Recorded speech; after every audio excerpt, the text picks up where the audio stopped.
ദേവീമാഹാത്മ്യത്തിലെ ഭദ്രകാളി രൂപം കേരളീയ സങ്കല്പങ്ങളിൽ നിന്ന് വ്യത്യസ്തമാണ്.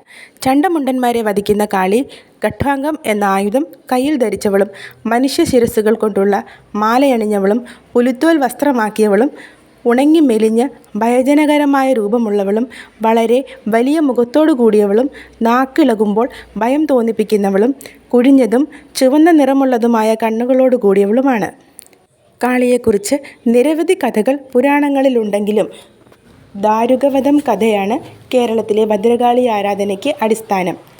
ദാരുകാസുരനെ നിഗ്രഹിക്കാൻ ശിവന്റെ തൃക്കണ്ണിൽ നിന്ന് ഭദ്രകാളി ആവിർഭവിച്ച കഥ മാർക്കണ്ഡേയ പുരാണം പറയുന്നു.